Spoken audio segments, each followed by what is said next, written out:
Good morning. Good morning.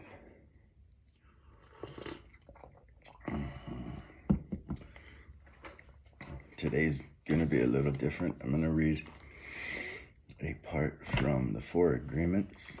I opened this book after my dream memories. I was starting to do today's reading, and I had flashbacks from the dream. Because at first when I woke up, I couldn't remember the dream. So I kept hearing this song repeating in my head. I don't know the song, but it says, I can't let you go. I try, but I don't know the rest. You know the name to that song, put it in the description. I like to look up the words. So in this dream, this person's been coming in my dreams a couple times this past week. So it makes me wonder if they're all right. I haven't seen this person in about 10 years. So in the dream, I went to this person's house, and it was him, his wife, and a Colombian loan shark. My friend had ran up debt with this Colombian loan shark. And the man was sexually abusing his wife to take payment off of the debt. When I got there, after I was there for a little bit, my friend ended up killing the loan shark. And that's when I had to leave. I didn't want to be mixed up in the case. I left. When he had killed the man, some of the man's blood had splattered on me. And I was like, oh, this is not what I need. Right? Nobody needs that. So I did what I could to flee the city because I was not going to get caught up in this. And I ended up leaving the city and going to a ranch that was high in the mountains near a small lake. I rode horses and it was really peaceful. And that's when I realized I don't belong in places where all this chaos exists. I belong in quiet places close to nature.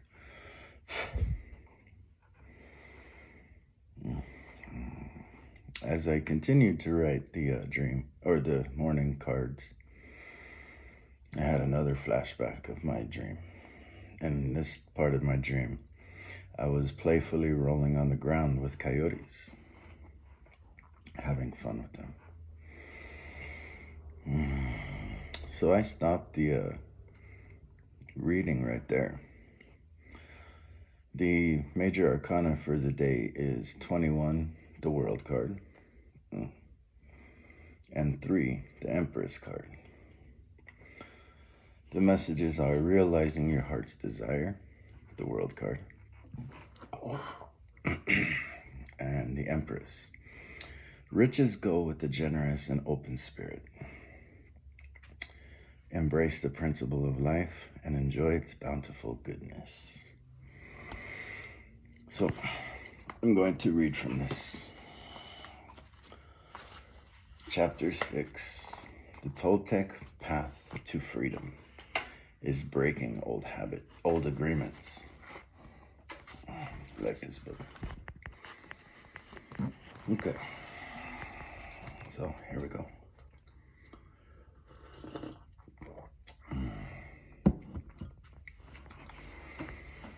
Everyone talks about freedom. All around the world, different people, different races, different countries are fighting for freedom. But what is freedom?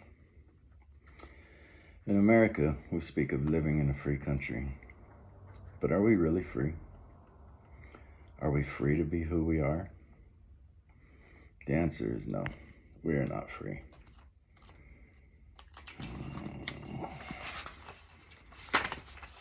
True freedom has to do with the human spirit. It is the freedom to be who we really are. Who stops us from being free?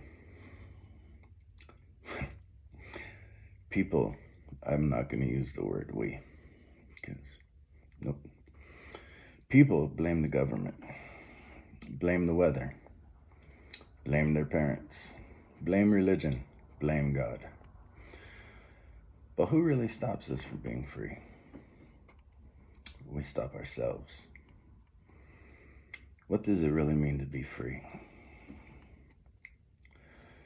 Sometimes we get married and we say that we lose our freedom. Then we get divorced and we are still not free. What stops us? Why can't we be ourselves? We have memories of long ago when we used to be free and we loved being free. But we have forgotten what freedom really means. If we see a child who is 2 or 3, perhaps 4 years old, we find a free human. Why is this human free? Because this human does whatever he or she wants to do. The human is completely wild, just like a flower, a tree, or an animal that has not been domesticated. Wild. And if we observe humans who are 2 years old, we find that most of the time these humans have a big smile on their face. And they are having fun. They are exploring the world. They are not afraid to play. They are afraid when they are hurt, when they are hungry, when some of their needs are not met, but they do not worry about the past, don't care about the future, and only live in the present moment. Very young children are not afraid to express what they feel. They are so loving that if they perceive love, they melt into it. They're not afraid to love at all. That is the description of a normal human being.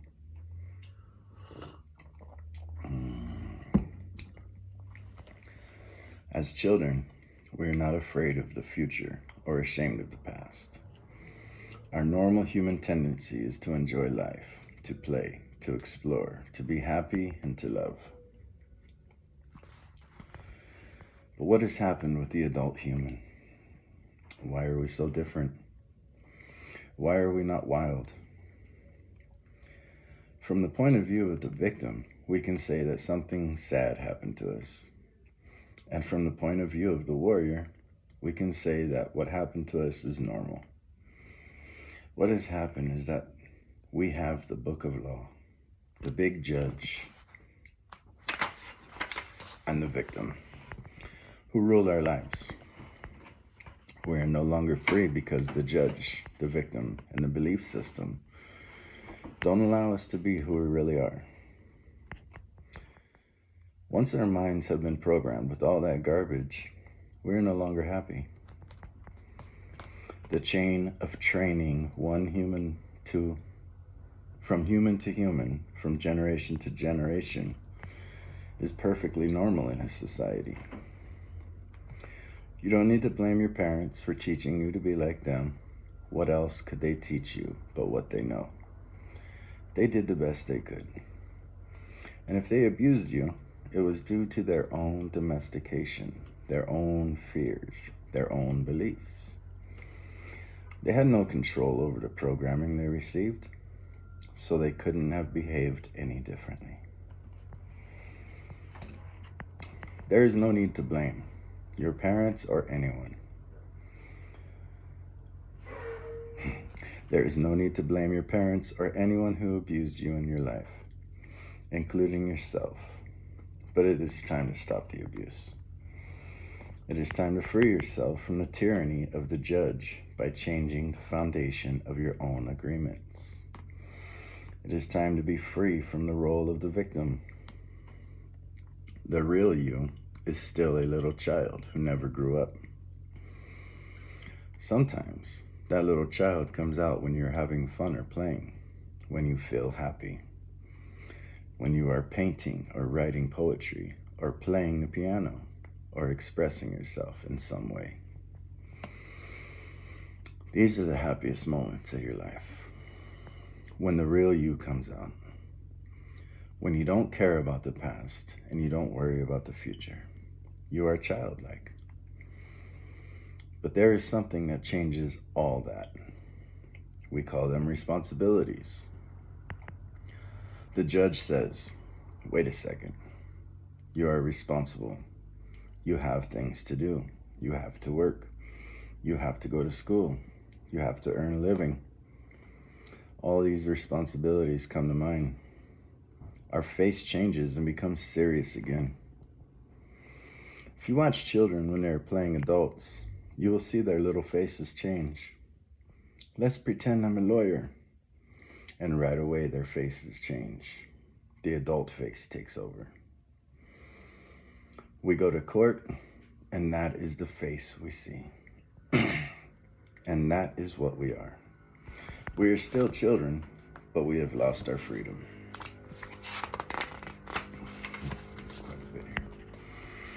The freedom we are looking for is the freedom to be ourselves, to express ourselves. But if we look at our lives, we will see that most of the time we do things just to please others, just to be accepted by others, rather than living our lives to please ourselves. That is what happened to our freedom. And we see in our society and all the societies around the world that for every 1,000 people, 999 are completely domesticated. The worst part is that most of us are not even aware that we are not free. There is something inside that whispers to us that we are not free. But we do not understand what it is and why we are not free. The problem with most is that they live their lives and never discovered that the judge and the victim rule their mind. And therefore, they don't have a chance to be free. The first step towards personal freedom is awareness. We need to be aware that we are not free in order to be free. We need to be aware of what the problem is in order to solve the problem. Awareness is always the first step, because if you are not aware, there is nothing you can change.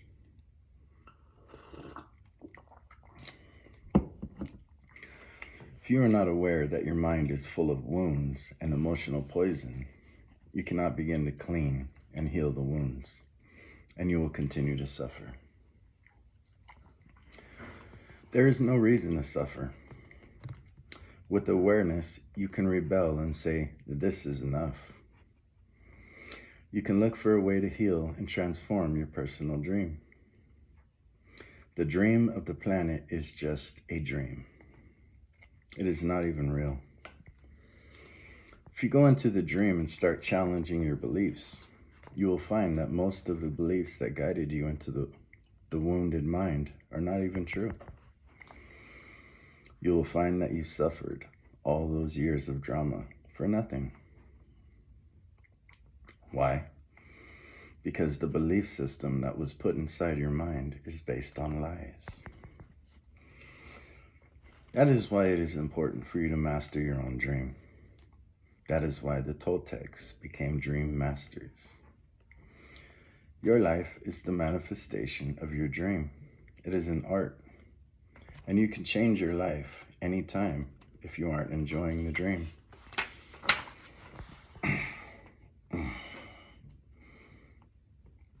Dream masters create a masterpiece of life. They control the dream by making choices. Everything has consequences, and a dream master is aware of the consequences. To be Toltec is a way of life. It is a way of life where there are no leaders and no followers, where you live or where you have your own truth and live your own truth. A Toltec becomes wise, becomes wild, and becomes free again. There are three masteries that lead people to become Toltecs. First is the mastery of awareness. This is to be aware of who we really are, with all the possibilities. The second is the mastery of transformation, how to change, how to be free of domestication. The third is the mastery of intent. Intent, from the Toltec point of view, is that part of life that makes transformation of energy possible. It is the one living being that seamlessly encompasses all energy, or what we call God. Intent is life itself. It is unconditional love. The mastery of intent, therefore, is the mastery of love. When we talk about the Toltec path to freedom, we find that they have an entire map for breaking free of domestication. They compare the judge, the victim, and the belief system to a parasite that invades the human mind. From the Toltec point of view, all humans who are domesticated are sick. They are sick because there is a parasite that controls the mind and controls the brain. The food for the parasite is the negative emotions that come from fear. If we look at the description of a parasite, we find that a parasite is a living being who lives off of other living beings, sucking their energy without any useful contribution in return, and hurting their host little by little. The judge, the victim, and the belief system fit this description very well. Together, they comprise a living being made of psychic or emotional energy, and that energy is alive. Of course, it is not material energy, but neither are our emotions material energy. Our dreams are not material energy either, but we know they exist.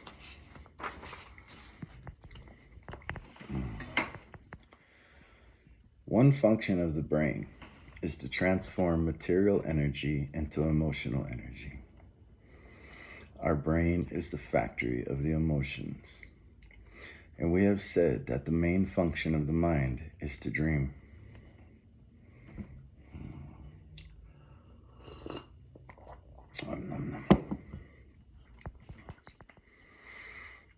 The Toltecs believe that the parasite, the judge, the victim, and the belief system have control of your mind.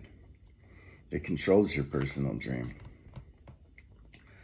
The parasite dreams through your mind and lives its life through your body. It survives on the emotions that come from fear and thrives on drama and suffering. The freedom we seek is to use our own mind and body to live our own life, instead of the life of the belief system. When we discover that the mind is controlled by the judge and the victim, and the real us is in the corner, we have two choices. One choice is to keep living the way we are, to surrender to the judge and the victim, to keep living in the dream of the planet. The second choice is to do what we do as children when parents try to domesticate us. We can rebel and say no. We can declare a war against the parasite, a war against the judge and the victim, a war for our independence, a war for the right to use our own mind and our own brain. That is why in all the shamanic traditions in America, from Canada to Argentina, people call themselves warriors, because they are in a war against the parasite in the mind. That is the real meaning of the warrior. The warrior is the one who rebels against the invasion of the parasite. The warrior rebels and declares a war. But to be a warrior doesn't mean we always win the war. We may win or we may lose, but we always do our best, and at least we have a chance to be free again. Choosing this path gives us, at the very least, the dignity of rebellion, and ensures that we will not be the helpless victim of our own whimsical emotions or the poisonous emotions of others. Even if we succumb to the enemy, the parasite, we will not be amongst those victims who would not fight back. At best, being a warrior gives us an opportunity to transcend the dream of the planet and to change our personal dream to a dream that we call heaven.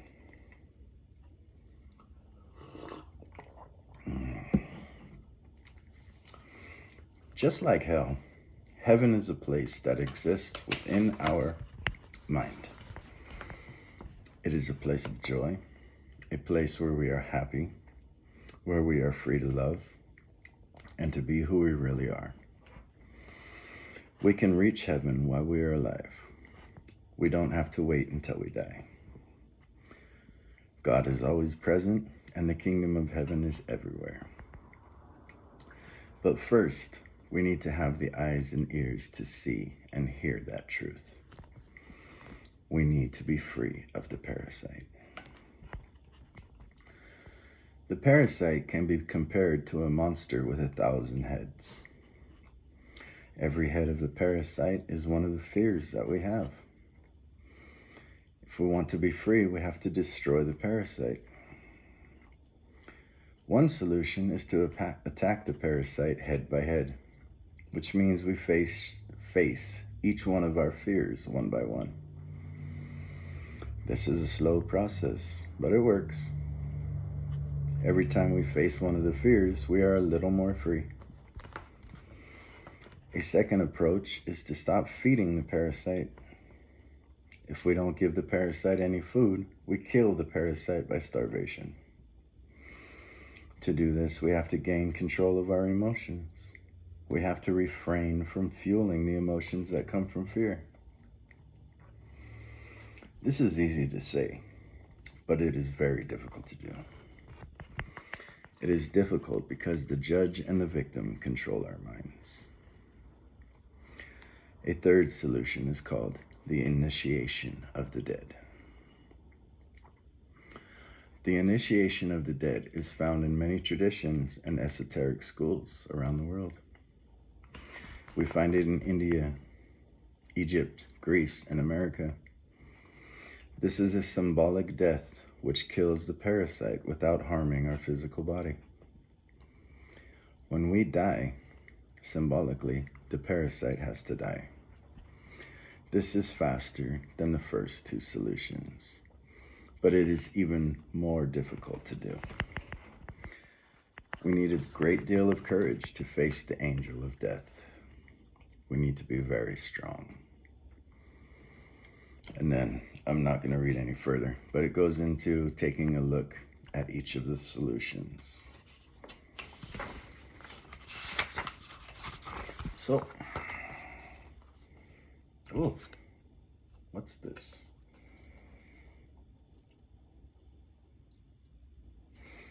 Frame of Mind Clinic Psychiatry. If you live in Las Vegas, check these people out. I like them. They are more focused on health and wellness, spirituality, than they are poisoning you with medicine. But they still offer medicine too. Sometimes medicine is needed. It's not always the enemy. But it also, like we just read, it depends on what parasite invades your mind. So let's pull a couple cards and I'll let you go.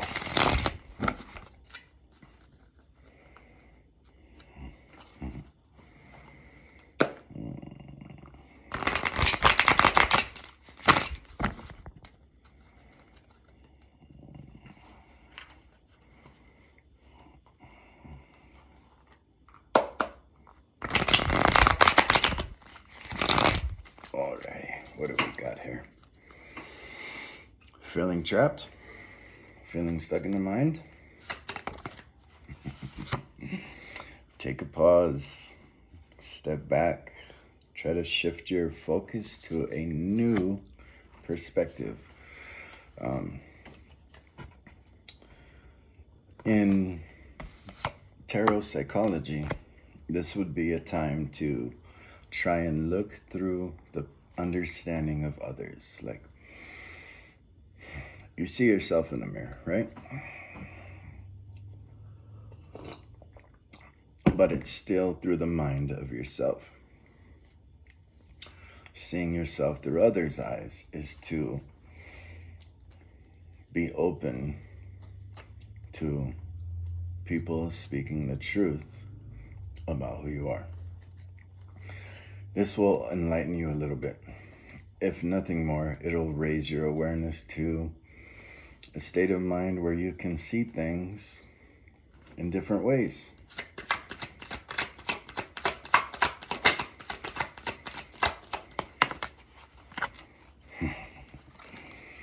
Do this and watch things start to change in your favor.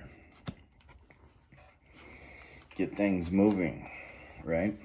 Take a pause before. This kind of reminds me of the story of Thor. If Thor, in his younger years, would rush into battle without all the details, many times he would destroy alliances. In his older years, as he became wiser,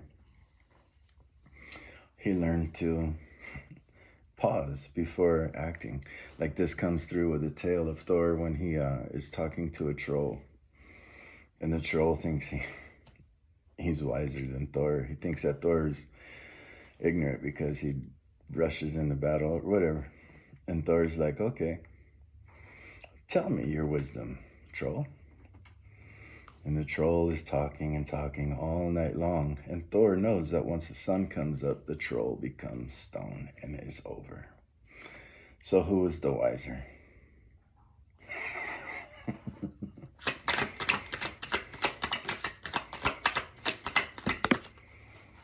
Okay, there's a decision that will be made from you pausing and reflecting about about things getting moving forward.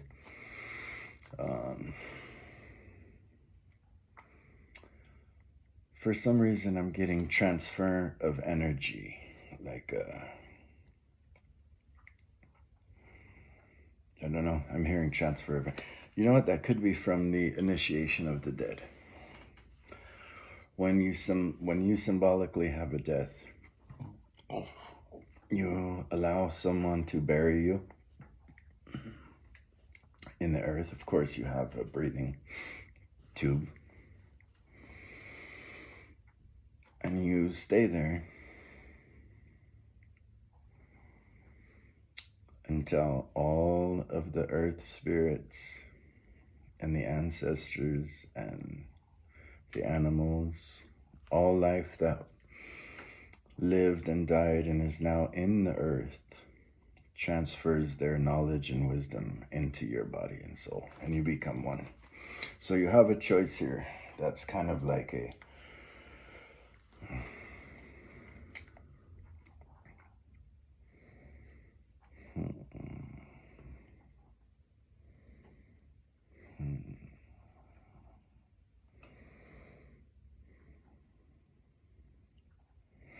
You may have been stuck in a situation where you're refusing to make a choice. Let's keep going because this card. Okay.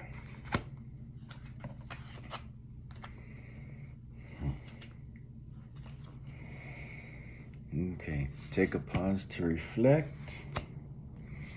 Make a decision to embrace union, healing, or allow the poisons that killed you in the past return. little more.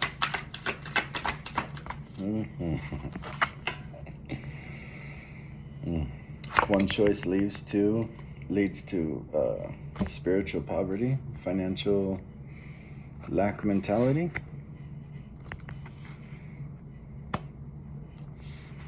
Oh wait, like this,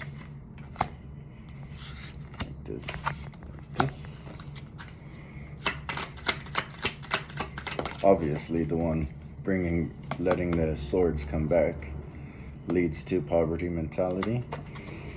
One choice leads to independence, luxury, having more enough, enjoying your life, looking good, feeling good, sacrificing something for a goal. So,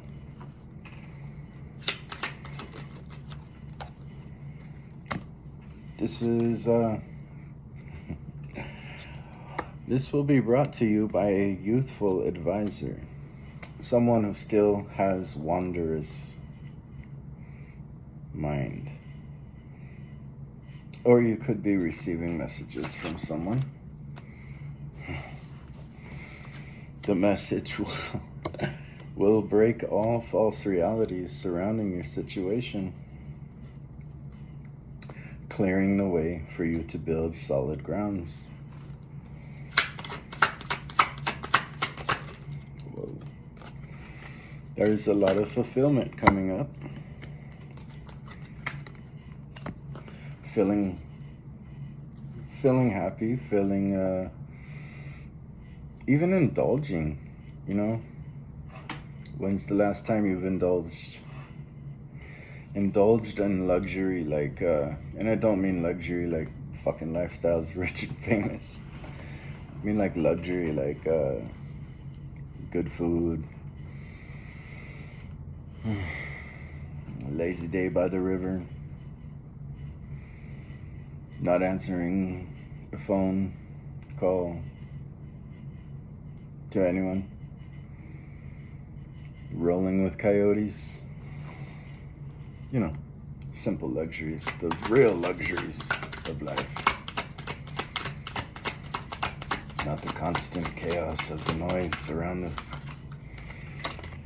Renewing yourself into emotional purity and freedom initiates the beginning of love. Oh, that wasn't even a flipper. It was just, and I'm very anal about my decks. Ace of Wands, a new passionate start to life, seeing things grow. Like, you know what? Last night I didn't want to hear any noise from television or fucking YouTube. And I'm getting very comfortable with not being on Facebook or Instagram. It's like the 1,000-headed parasite sometimes. Not always. But I don't need the opinions of so many different fractured belief systems in my mind. And I was watching painting shows, painting of creatures like fae, and you know, I like to paint. These are things that I like to paint.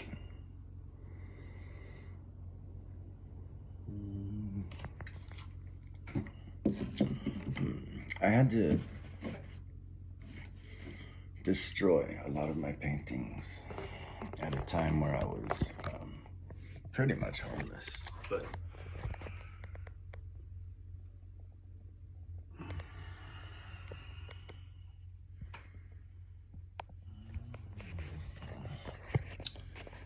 it was very soothing and relaxing. And as I watched it, I was like, oh my God. I missed the days where I could just crack open a bottle of wine, turn some music on, and just pour imagination out onto a canvas. Like, I also did a lot of paintings that I had to try and sell, because painting's an expensive fucking passion. But oh my God, was it so soothing. I have a YouTube channel that I started called The Mind of the Artist. When you paint from imagination, not because you need to sell. When you do anything, let's roll back to this. I'm gonna go with this Ace of Wands and just let this free flow. When you go with anything that is just to indulge on your imagination and your artistic ability, whether it's writing or painting or singing or whatever, playing a musical instrument, and you're not trying to sell that thing, your purest work comes through. The poison of the judge, the victim, and the belief system is that everything we do is to receive money.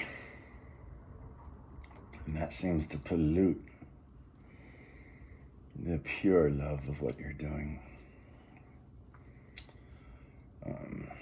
But money is essential. People need to live. So I'm not telling you not to do things for money, but oh my God.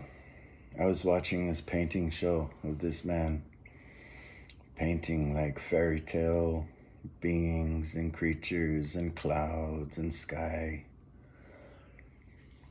And even as I talk about it right now, it just fucking feels good within.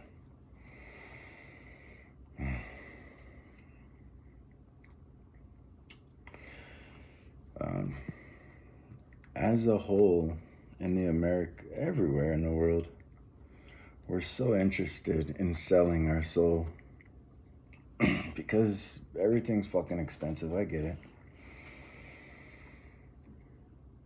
But when you put a price tag on the soul, you pollute it. It's like pissing in your own cup that was meant to nourish you. So maybe try doing some things that feel good rather than doing some things because you need money.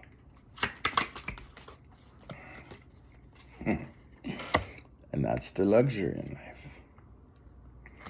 The Empress. The Empress has plenty to go around. Her land is fertile. The Fool's able to go to her land. The Fool's Journey. If you're interested, go. There's videos online of how to learn the Fool's Journey. And she tells him, practice your gifts from the heart, from your intuition. You don't have to worry about money. You don't have to worry about a deadline, a schedule. You don't have to wake up at a certain time. You don't have to go to bed by a certain time. You are free to roam my land until your passions are blossomed within you, until you grow and nurture, or so you can nurture and grow your talents, passions, embrace.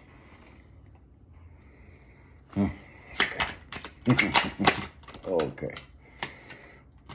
So out of the trap mind now and into the life of long-lasting abundance, total positivity.